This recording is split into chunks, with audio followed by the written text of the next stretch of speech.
நமது லகரம் நேயர்கள் அனைவருக்கும் வணக்கம்.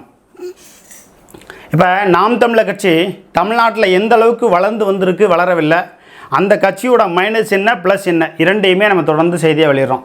அதில் விமர்சனத்தில் வந்து ரெண்டு பேரும் வந்து கேவலமாக எழுதுனாங்க, சில பேர் எப்படி வேணாலும் எழுதுங்க, அது உங்களுடைய விருப்பம். ஆனால் நாகரிகமான ஒரு விஷயத்தை நீங்கள் எழுதணும். அதுபோக நாம் தமிழர் கட்சியில் இருக்கக்கூடிய அண்ணன் தம்பிகள் மற்றும் தோழமையில் இருக்கக்கூடியவர்களுக்கு நான் ஒரு கருத்தை சொல்ல விரும்புகிறேன். நாம் தமிழர் கட்சியில் உண்மையாக உழைக்கக்கூடியவர்களை நீங்கள் நிராகரிக்கும் போக்கினை கைவிட்டு விடுங்கள். இல்லைன்னா அந்தந்த பகுதியிலேருந்து வரக்கூடிய செய்திகளை நம்ம வெளியிடுவோம். வெளிப்படையாகவே சொல்கிறேன், நாம் தமிழர் கட்சியில் நானும் திருச்சியில் மன்னச்சனோட ஒரு ஒன்றிய செயலராக ஒரு ஆண்டுக்கு மேலாக நான் பணிபுரிந்தேன். அன்றைய காலகட்டத்திலலாம் யாரையும் வந்து ஒருத்தருக்கு ஒருத்தர் நிர்வாகிகளை வந்து கேவலமாக கெட்ட வார்த்தைகளெல்லாம் பேசிக்கிறதுல இன்றைக்கு தவறாக ஒருத்தருக்கு ஒருத்தர் விமர்சனம் பண்ணிக்கிட்டு குரூப்லேருந்து நீக்கிறது அல்லது அவனை பதவியிலேருந்து எப்படி நீக்கிறது, அவனை சாதி ரீதியாக இருக்குது, அப்படியான சில சம்பவங்கள்லாம் பல மாவட்டங்களில் நடந்து கொண்டு இருக்குது. வளர வேண்டிய கட்சி, வளருங்கள், வாழ்த்துக்கள். ஆனாலும் கூட பெரம்பலூர் நாடாளுமன்ற தொகுதியில் இப்போ இந்த முறை களப்பணி எப்படி நடந்திருக்குன்னா பெரிய அளவுக்கு செய்யலை. சில பேர் வந்து திராவிட முன்னேற்ற கழகத்தோடு விலை போயிட்ட மாதிரி ஒரு தகவல் இருக்குது. அது உண்மையாக பொய்யாங்கிறது தெரியல. ஆனால் திராவிட முன்னேற்ற கழகத்தோடு நட்பு வைத்து கொண்டு நாம் தமிழர் கட்சியினுடைய வேட்பாளருக்கு தேன்மொழிக்கு முறையாக சரியாக வேலை பார்க்கவில்லை அப்படிங்கிற ஒரு தகவல் இருக்குது. இதில் வேலுச்சாமி என்ற ஒன்றிய செயலர் கிட்டத்தட்ட 20,000 துண்டறிக்கை விநியோகம் செய்து அவர் நன்கொடை பெற்றாரா, சொந்த கைகாசு போட்டு பண்ணாராங்கிறது வேறு விஷயம். 20,000 துண்டறிக்கைகளை ஏற்பாடு செய்து அந்த பெரம்பலூர் நாடாளுமன்ற தொகுதி முழுக்க, முக்கியமாக பெரம்பலூருக்குள்ளே பெரிய அளவுக்கு செஞ்சுருக்கார்.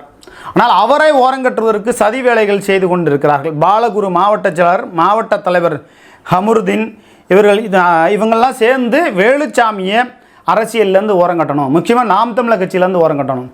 என்ன அவரை மட்டும் ஓரங்கட்டுறதுக்கான காரணம் என்ன? தலைமை சொல்லி அந்த வேலையை செய்தால் அது இவர்கள் செய்கிறார்களா என்று நாம் வந்து வினாவிய பொழுது அவர்கள் சொல்லுகிற கருத்து, வேலுச்சாமி ஆகச்சிறந்த அறிவாளி, சிறந்த போராளி, தமிழ் தேசியத்தினுடைய அத்தனை அம்சங்களும் அவருக்கு இருக்குது, தமிழ் தேசிய என்ன ஓட்டத்தோடு அவர் செயல்படக்கூடியவர், அவரை வந்து அரசியல்லேருந்து ஓரங்கட்டணுங்கிற நோக்கத்தில் பாலகுருவும் கமருதீனும் சேர்ந்து பல்வேறு சதி வேலைகளை செய்கிறார்கள் என்று நமக்கு அந்த பகுதியிலேருந்து தகவல் சொன்னாங்க. நான் சொல்கிறேன், கமருதீன் இருக்கிற இடம் திருச்சி, ஆனால் நீங்கள் அங்கே வந்து மாவட்ட தலைவராக நீங்கள் வந்து பெரம்பலூரில் வாங்கிடுறீங்க. இருக்கிற அந்தந்த மாவட்டத்துக்குள்ளே பொறுப்பில் இருக்கிறவங்க அந்தந்த மாவட்டத்துக்குள்ளே இருந்து வேலை செய்கிறவங்களுக்கு பொறுப்பு வழங்கணும். சீமானை வந்து அந்த தவறுகளை அவர் செய்கிறாரா அல்லது வந்து அவருக்கு கீழ்நிலையிலே உள்ள அதிகாரிகள் எல்லாம், அதாவது நிர்வாகிகள் எல்லாம் இருக்கிறார்கள். இடும்பாவனம் கார்த்தி இருக்கிறாரு, அக்கா நம்ம மயிலாடுதுறை வேட்பாளர் அவங்க இருக்காங்க, காளியம்மாள், அவர்களெல்லாம் கொஞ்சம் சொல்லி கட்சியினுடைய நிலைப்பாடுகள், கீழ்மட்டத்தினுடைய நிலைப்பாடுகள், கட்டமைப்பினுடைய நிலைப்பாடுகளை சொல்லி பெரம்பலூர் நாடாளுமன்ற தொகுதிக்குள்ளே வேலை பார்க்காதவங்க, வேலை பார்த்தவங்க அவங்க மேலெல்லாம் உரிய நடவடிக்கை மேற்கொண்டு பதவிகளை மாற்றி கொடுக்கணும். கமருதீன் இருக்கிறது திருச்சியில், ஆனால் அவர் பெரம்பலூரில் மாவட்டத்தில் அவர் வந்து பொறுப்பு கொடுத்துருக்காருன்னா முழுக்க, அதாவது வாரத்தில் 4 நாளாவது அந்த மாவட்டத்துக்குள்ளே, சொந்த மாவட்டத்துக்குள்ளே இருக்கணுங்க. அப்படிப்பட்டவருக்கு பொறுப்பு கொடுங்க. ஏற்கனவே நீங்கள் வந்து சிவகங்கையில் இருக்கிறவருக்கு காஞ்சிபுரத்தில் பொறுப்பு கொடுத்தனால அவர் என்ன மாதிரி கடைசியில் சீமானை தூக்கி எறிஞ்சிட்டு போயிட்டு பார்த்தீங்களா, அதே மாதிரி தான் கமருதீனும் பண்ணுவார். இங்கே இஸ்லாமிய ஓட்டுகள் நாம் தமிழர் கட்சிக்கு ஒரு 2% ஓட்டு கூட கிடைக்காது. ஆனால் அந்த இஸ்லாமியர்களுக்கு இந்த அளவுக்கு முக்கியத்துவம் கொடுக்குறீங்க, வாழ்த்துக்கள். ஆனாலும் கூட கமருதீன் இருக்கிற இடம் திருச்சி, ஆனால் அவருக்கு பொறுப்பு கொடுத்தது பெரம்பலூர். ஆக அவர் சரியாக வேலை பார்க்கல. அதுபோல் மாவட்ட பொருளாளர் கோபிநாத், இவரும் வந்து அவங்க கூட சேர்ந்து ஏதோ வேலை பண்ணுறதா சொல்கிறாங்க. அதுபோல் பெரம்பலூர் ஒன்றிய செய்தி தொடர்பாளர் கனகராஜ் அவர்கள் மிகச்சிறந்த சிறப்பான போராளி, நல்லா வேலை செய்யணும், நல்ல களப்பணி செய்யணும், தன்னுடைய கட்சியை நாம் தமிழர் என்ற ஒரு கட்சியை கட்டமைப்பை பெரிய அளவுக்கு கொண்டு போகணும், அந்த கட்டமைப்பு சிறிய கட்டமைப்பாக செஞ்சு வச்சுருந்தாலும் அதை உலகம் முழுக்க பரப்பணும் அப்படிங்கிறதுல மிக தெளிவாக இருந்து செயல்படக்கூடியவர். அப்படிப்பட்டவரை இந்த மாவட்ட செயலாளர் பாலகுரு, மாவட்ட தலைவர் கமருதீன் இவர்களெல்லாம் ஓரங்கட்ட வேண்டும் என்று, கனகராஜ் என்ற தம்பியை வந்து ஓரங்கட்ட வேண்டும் என்று நினைக்கிறார்கள். இது வந்து நாம் தமிழர் கட்சிக்கு பெரிய எதிர்காலத்தில் பெரிய இழப்பு. இந்த ஒரு தம்பிக்காண்டி நான் சொல்லலைங்க. கனகராஜ் யாருன்னு நான் முன்ன பின்ன அவரை பார்த்தது கிடையாது.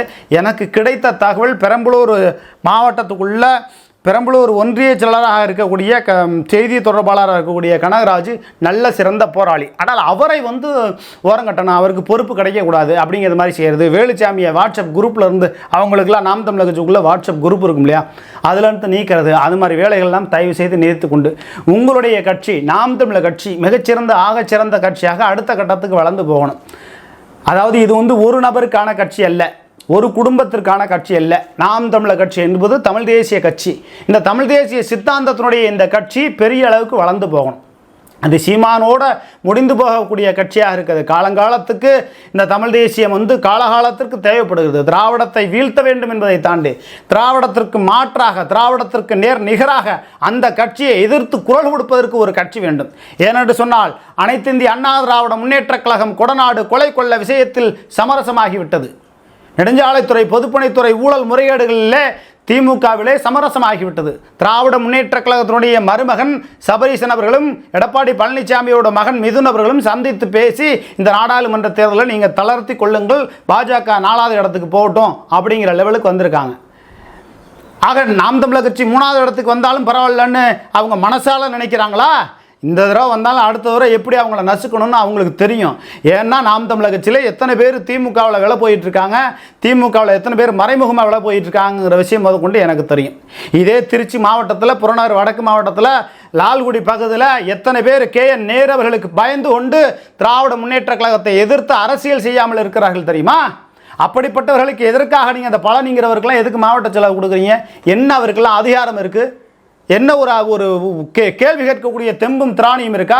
4 முறை வெற்றி பெற்றவராக இருக்கிறாரே சவுந்தரபாண்டியன், அவரை பார்த்து ஏப்பா நீ தொகுதிக்கு ஒழுங்காக செய்யலைன்னு ஒரு போராட்டம் பண்ண முடியுமா? நேரு அவர்கள் துறையில் ஊழல் முறைகேடு நடக்கிறது, கள்ளக்குடி சிமெண்ட் ஃபேக்டரியால் அந்த பகுதி பேரூராட்சி முழுவதுமாக பாதிக்கப்படுகிறதுன்னு என்னைக்காவது போராட்டம் ஆர்ப்பாட்டம் பண்ணியிருக்காங்களா?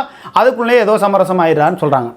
ஆகையினால நாம் தமிழர் கட்சியில் வீரியமாக, உண்மையாக, நிச்சயமாக, உறுதியாக கடைசி வரை நிற்கக்கூடிய தமிழ் தேசிய தம்பிகளை நீங்கள் கட்சியிலேருந்து ஓரங்கட்டுகிற போக்கு இந்த பாலகுரு, கமருதீன் போன்றவர்கள், அப்புறம் மாவட்ட பொருளாளர் அவர் பேர் கோபிநாத், இப்படியெல்லாம் பல்வேறு தகவல்கள் தொடர்ந்து வந்து கொண்டு இருக்கிறது. நாம் தமிழர் கட்சி அடுத்த கட்ட வளர்ச்சியை நோக்கி போகணும்.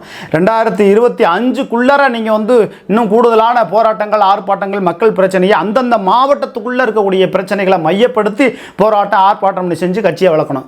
நாம் தமிழர் கட்சியில் இருக்க சீமான் அப்படியே அவர் ஒருத்தர் அறிக்கை விடுறதுனால கட்சி பெரிய அளவுக்கு வளராது. அவரை நான் குறைச்சி மதிப்பிடலை, குறைச்சி சொல்லலை. ஏன்னா ஆனாலும் கூட அந்தந்த மாவட்டத்தில், அந்தந்த ஒன்றியத்தில், அந்தந்த ஊராட்சியில் என்னென்ன ஊழல் முறைகேடு நடக்குது, ரோடு போடாமே போட்டதாக கணக்கெடுத்து எழுதிக்கிறாங்க, அதை யாரும் கேட்க மாட்டீங்க.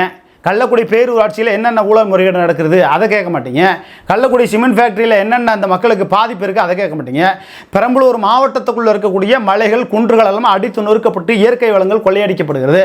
நீங்கள் கல்குவாரி நடத்துறதை கூட நம்ம பெரிய அளவுக்கு எதுவும் சொல்லிட முடியாதுங்க. ஆனால் அந்த மலைகளை, குன்றுகளை அடித்து நொறிக்கிறாங்க. அதுக்கெல்லாம் திராவிட முன்னேற்ற கழகத்தோடு நாம் தமிழர் கட்சி துணை போகிறதுங்கிற ஒரு குற்றச்சாட்டையும் பொதுமக்களும் சமூக ஆர்வலரும் வைக்கலாங்க. அதுக்கெல்லாம் துணை போகாமல் வேலுச்சாமி ஒன்றிய செயலரை ஓரங்கட்டுகிற போக்குகளையும் குறைத்து விட்டு, கனகராஜ் செய்தி தொடர்பாளர், ஒன்றிய செயலராக இருக்கக்கூடிய செய்தி தொடர்பாளர், அவரையும் ஓரங்கட்டுகிற போக்குகளை எல்லாம் கைது விட்டு நாம் தமிழர் கட்சி பெரம்பலூர் நாடாளுமன்ற தொகுதியில் அடுத்த கட்ட வளர்ச்சியை நோக்கி போகுமா, இல்லை இப்படியே இன்னும் வீழ்ச்சி நிலைக்கே போகுமா? ஒரு 2000 பேர் சேர்க்கறது, அவங்களுக்குள்ளே கிளை இருக்குன்னு பொய்யான கட்டமைப்பு பண்ணுறது, சீமானே ஏமாத்துறாங்க அப்படிங்கிறது மாதிரியானது. அதாவது ஒழுங்கு நடவடிக்கை குழுன்னு ஒரு 10 பேர் கட்சியில் இருக்கணும், செயற்குழு, பொதுக்குழுன்னு இருக்கணும், கட்டமைப்பு இருக்கணும். காளியம்மாவை பொதுச்செயலராக கொண்டு வாங்கன்னு சொல்கிறேன், இல்லாட்டி இசை மதிவாணனை கொண்டு வாங்க. அவங்க கட்டணும், அவங்க கண்ட்ரோலில் செயல்பாட்டை கொண்டு வாங்க, நிர்வாகத்தை கொடுங்க. நிர்வாகத்தை ஒரு பொதுச்செயலராக இருந்து கட்டுக்கோப்பாக கொண்டு வராதவரை இந்த கட்சி இப்படித்தான் இருக்கும். நாம் தமிழர் கட்சி அடுத்த நிலைக்கு, அடுத்த சந்ததியினருக்கு வாழ்க்கை கொடுக்கக்கூடிய அளவுக்கும், அடுத்த சந்ததியினர் இந்த இயற்கை வளங்கள் எல்லாம் பாதுகாக்கக்கூடிய அளவுக்கு நல்ல ஒரு கட்சியாக, எதிர்கட்சியாக இருந்து செயல்படணும். ஏன்னா எதிர்கட்சிகள் இங்கே இருக்கிறது, ஆனால் திமுகவிடம் சமரசமாகி கொண்டு இருக்கிறது. அந்த இடத்துல நாம் தமிழர் கட்சி வலுவாக இருந்து குரல் கொடுக்க வேண்டிய கட்சியாக இருக்கிறது. ஆனால் ஒவ்வொரு மாவட்டத்திலும் இது போகல விலை போகக்கூடியவர்கள், அந்தந்த மாவட்டத்தில் இருக்கக்கூடிய சட்டமன்ற உறுப்பினர்களிடம், அமைச்சர்களிடம் விலை போகக்கூடியவர்கள் அல்லது அவர்களுக்கு பயப்படக்கூடியவர்களாக இருக்கிறார்கள். தெம்பும் திராடியும் இருக்கக்கூடியவர்கள் உறுதியாக நின்று ஒரு அமைச்சரையோ, ஒரு சட்டமன்ற உறுப்பினரையோ, ஒரு அரசு அதிகாரியோ, ஒரு மாவட்ட ஆட்சியரையோ கேள்வி கேட்கக்கூடிய ஒரு நல்ல திறமையானவங்களை நீங்கள் மாவட்ட செயலராக கொண்டு வரணும். அப்படி நீங்கள் திருச்சியில் புறநகர் வடக்கு மாவட்டத்துக்கு முன்னாள் ஒன்றிய செயலர்லாம் யார், அதில் யார் கட்சியை விட்டு விலகினவங்க யார், அவங்களெல்லாம் கூப்பிட்டு வச்சு அவங்களுக்கு மாவட்ட செயலர் கொடுங்க. தைரியமாக தெம்பாக நின்று கேள்வி கேட்கக்கூடிய தைரியமான ஆளுக்கு நீங்கள் பொறுப்பு கொடுக்கணும். ஆகையினால் நாம் தமிழர் கட்சி அடுத்த கட்ட வளர்ச்சியை நோக்கி போகணும் அப்படிங்கிறத நம்ம அந்த செய்தியின் வாயிலாக தெரிவித்துக் கொள்கிறோம்.